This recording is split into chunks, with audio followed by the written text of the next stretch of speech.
1절 다윗이 라마나임에서 도망하여 요나단에게 이르되 내가 무엇을 하였으며 내 죄악이 무엇이며 내 아버지 앞에서 내 죄가 무엇이기에 그가 내 생명을 찾느냐. 자, 어제 19장에서 보면 다윗이 이제 라마나임으로 피했죠. 이유는 사울이 자기를 죽이려고 했기 때문입니다. 그곳에까지 도망갔는데 사울이 암살단을 3번이나 라마나임에 보냈습니다. 그러나 3번 다 하나님의 영이 그 암살단에게 임해서 그들이 예언을 하고 다윗을 죽이지 못했었죠. 그리고 나중에 이제 사울이 직접 다윗을 잡으려고 이 라마나임으로 왔습니다. 그런데 사울에게도 하나님의 영이 임해서 사울이 그때는 아예 옷을 다 벗고 사무엘 앞에 들어 누워서 하루 종일 예언을 했죠. 하나님께서 이 사울의 모든 생각을 무력화시키셨습니다. 자, 다윗은 이제 이 틈을 통해서 이제 지금 암살단도 그렇고 사울도 그렇고 다 지금 예언 중이죠. 그래서 그때 다윗이 이 라마나임을 빠져나옵니다. 그리고 어디에 가느냐? 요나단에게 가죠.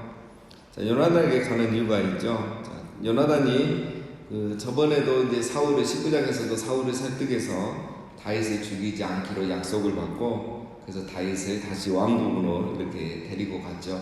그러나 그때도 죽이려고 했고 도망 나오니까 또 3번이나 이렇게 암살단을 보냈었습니다.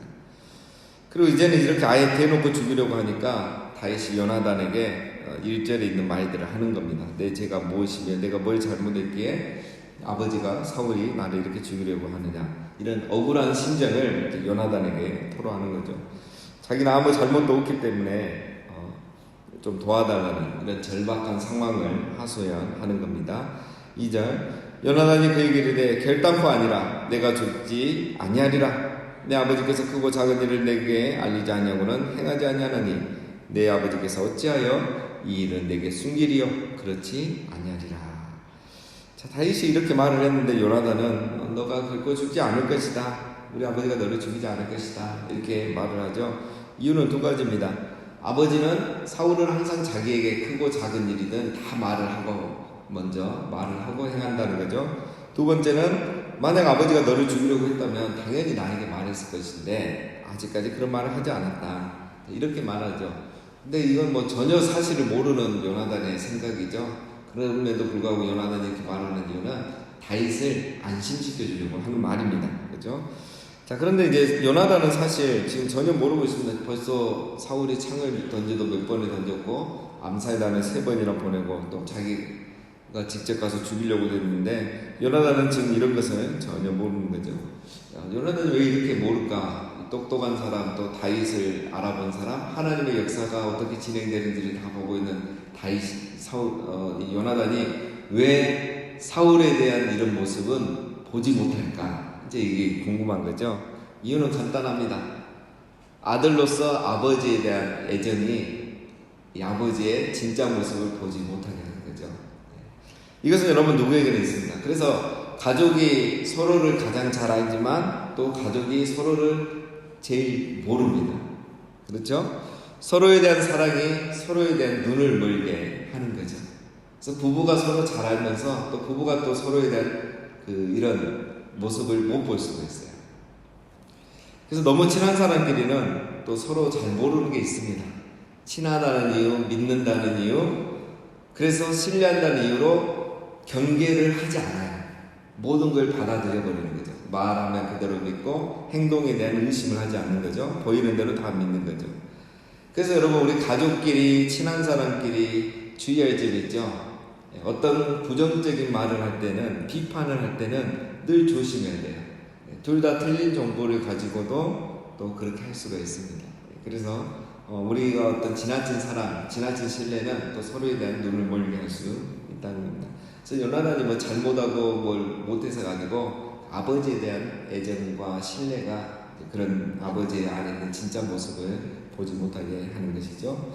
3절 다윗이 또 맹세하여 이르되 내가 내게 은혜를 받은 줄을 내 아버지께서 밝히 알고 스스로 이르기를 요나단이 슬퍼할까 두려운즉 그에게 이것을 알리지 아니하리라 함이니라. 그러나 진실로 여호와의 살아계심과 내 생명을 두고 맹세하노니 나와 죽음의 사이는 한 걸음뿐이니라. 다윗이 말하죠. 요나단의 생각이 틀렸다는 겁니다. 요나단은 아버지에 대한 그냥 무조건적인 사랑으로 아버지를 신뢰하는 거지만 다윗은 사울을 경험을 했죠. 자기를 죽이려는 사울을 경험하고 지금 확신하는 겁니다. 경험적 확신이죠. 요나단 너에게 말하지 않는 이유가 있다. 그것은 너와 내가 친하기 때문에 이걸 말하면 너가 슬퍼할 줄 알기 때문에 너희 아버지가 너에게 말하지 않았을 뿐이다. 다윗이 더 정확하게 보고 있는 거죠. 항상 이렇습니다. 그래서 이런 다윗과 같이 말하는 사람이 있어야 되는 거죠. 다윗은 확신합니다. 나와 죽음의 사이는 한 걸음뿐이니라. 지금 다윗은 죽음의 문턱까지 와 있다 이 말이죠. 나와 죽음의 사이는 한 걸음뿐이다. 난 죽음의 문턱까지 와 있다. 벌써 너희 아버지가 내게 창을 몇 번이나 던지려고 했고 내가 간발의 차이로 피해서 살았다 이거 말이죠. 그러니 제발 이 사실을 좀 파악하고 제대로 알고 나를 좀 도와달라 이런 말입니다. 자, 그런데 여기서 이제 하는 말이 다윗이 여호와의 살아계심과 내 생명을 두고 맹세한다 이렇게 말을 하죠. 뭐 굳이 이런 말을 이렇게까지 할 필요가 있는가 싶은데, 자, 이거는 그냥 그 시대에 이스라엘 사람들이 자주 사용하는 관용구입니다. 이스라엘 사람들 중에 하나님의 살아계심을 믿지 않는 사람 없죠. 이스라엘 사람들 다 믿어요. 하나님 살아계신다는 거는. 그리고 자기가 지금 숨을 쉬고 있다는 것을 의심하는 사람이 없죠. 숨을 쉬고 있으면 이렇게 살아있다는 거죠. 이 말은 이렇게 하나님이 살아계신 걸 의심하는 사람이 없고 자기가 숨 쉬는 걸 의심하는 사람이 없듯이 너희 아버지가 나를 죽이려고 한 거는 의심할 것이 없다. 너무 당연하다. 그렇게 이야기를 하고 있는 겁니다. 자, 4절. 요나단이 다윗에게 이르되 내 마음의 소원이 무엇이든지 내가 너를 위하여 그것을 이루리라. 자, 요나단이 이제야 다윗이 무슨 말하는지 이해를 하죠. 받아들입니다. 사실 확인은 아직 안 했죠. 그러나 그걸 그대로 받아들이고 너가 무엇을 원하든지 내가 다 들어주겠다 약속을 합니다.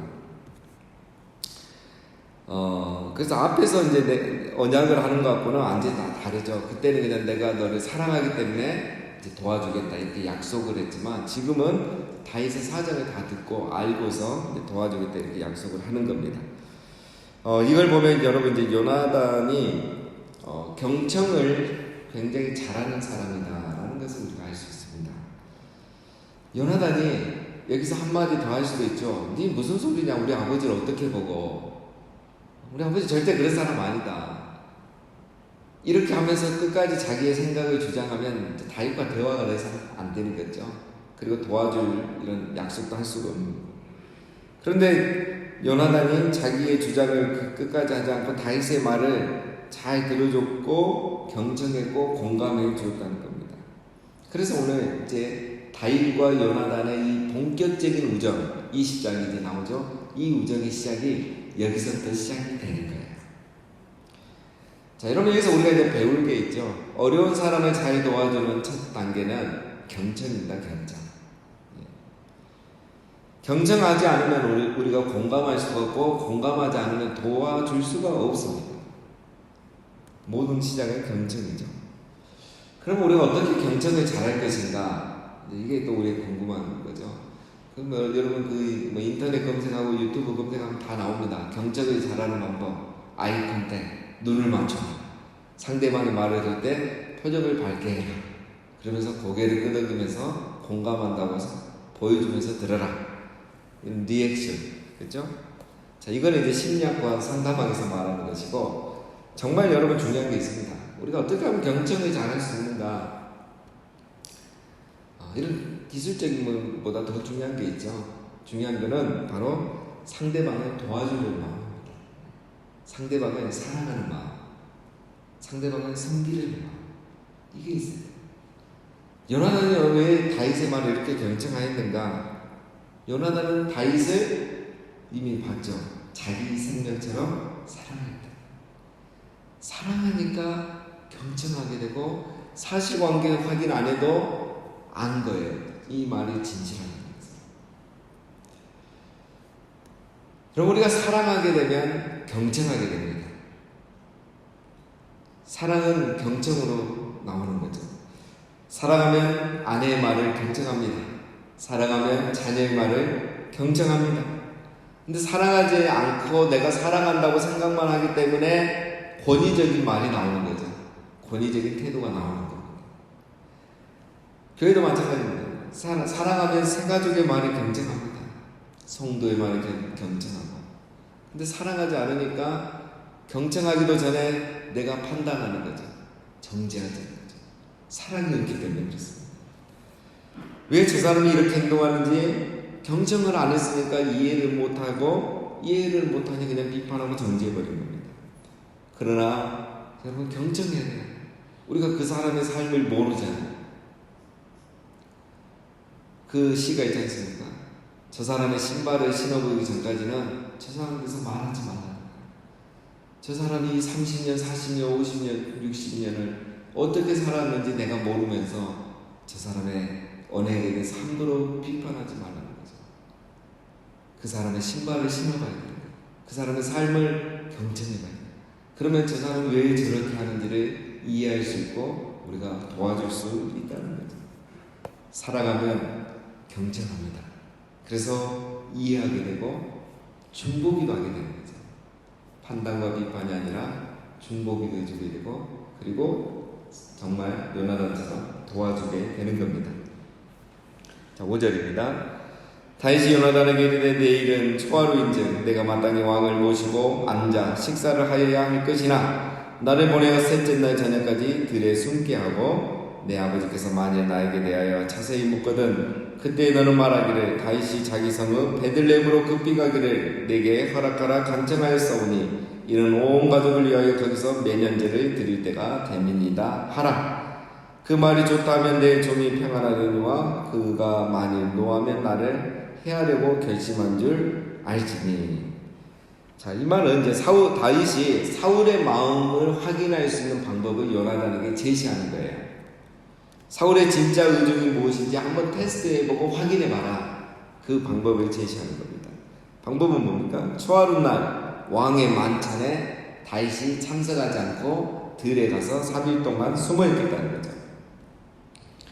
그러면 이제 사울이 찾겠죠. 다윗을 늘 왔기 때문에 또 관심이 있잖아요. 그래서 사울이 이제 요나단에게 다윗이 어디 있느냐, 왜 참석 안 하느냐, 밥 먹으러 안 오느냐 이렇게 물으면은 요나단이 이렇게 대답하라는 겁니다. 다윗이 자기 가족들과 매년제라는 제사가 있는데 그것 때문에 급히 고향에 가야 된다고 요청해서 제가 다녀오라고 허락했습니다. 이렇게 말을 해보라는 거예요. 그래서 이 말을 듣고 사울이 아 그래? 그러면 가야지. 이러면은 요나단의 생각이 맞고 사울이 다윗을 죽이려는 의도가 없다는 요나단의 생각이 맞고 사울이 분노하면서 아니 오늘은 초하루 이미 정해진 만찬인데 여기를 안 오고 왜 집에 가? 허락도 없이. 이렇게 화를 내면 다윗의 주장이 맞다. 이것을 확인하는 겁니다. 자, 8절. 그런즉 바라건대 내 종에게 인자하게 행하라. 내가 내 종에게 여호와 앞에서 너와 맹약하게 하였음이니라. 그러나 내게 죄악이 있으면 내가 친히 나를 죽이라. 나를 내 아버지에게로 데려가 이유가 무엇이냐 하니라.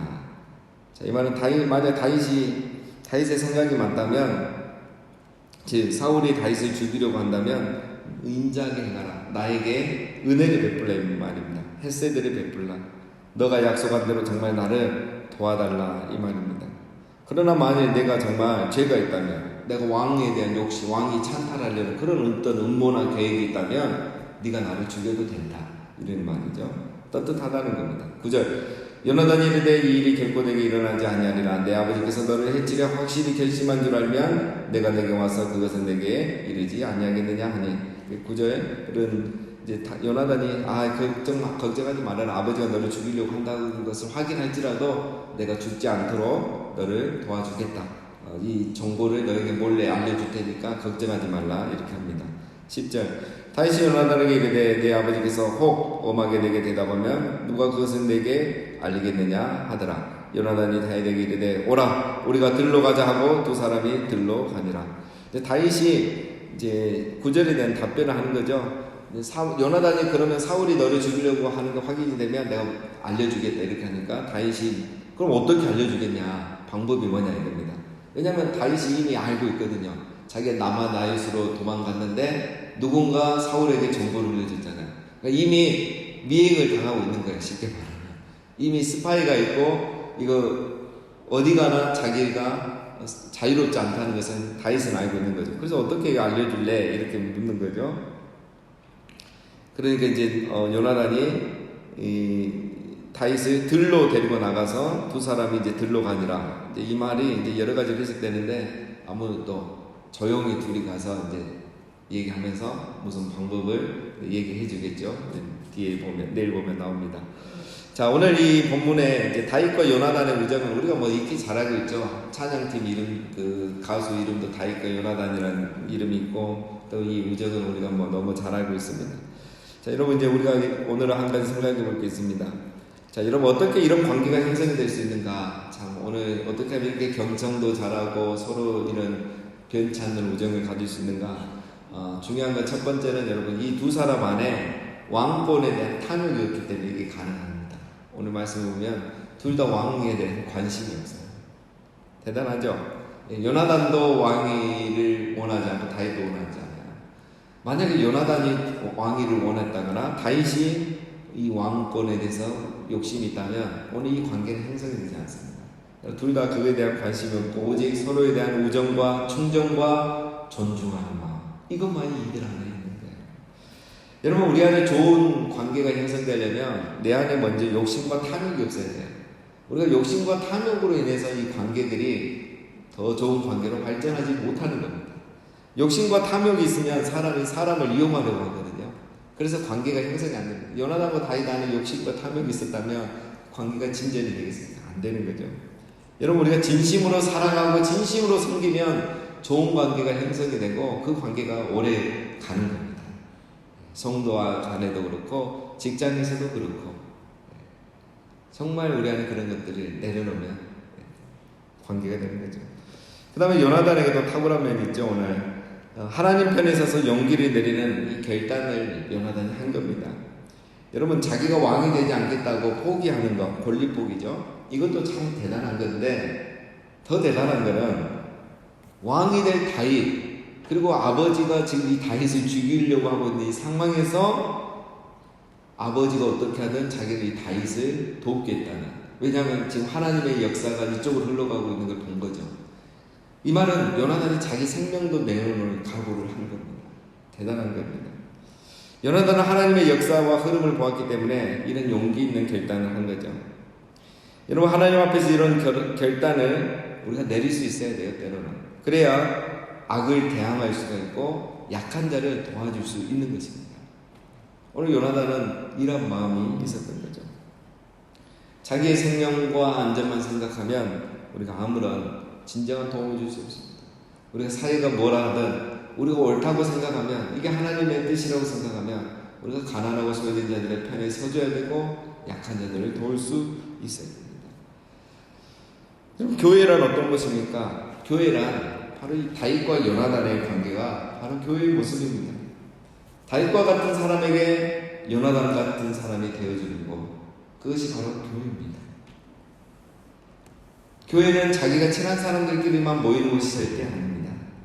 다윗처럼 고난당하는 사람, 피해자로 살아가는 사람, 어려움이 있고 슬픔이 있어서 교회에 찾아오는 분들, 그분들에게 진정 그들의 편에 서주고 그들의 말을 경청해주고 그들에게 내가 손해될지라도 기꺼이 그들을 도와주고 섬겨주는 것, 내 안의 욕심을 내려놓고 그분들과 좋은 관계를 가져가는 것, 이것이 바로 교회입니다.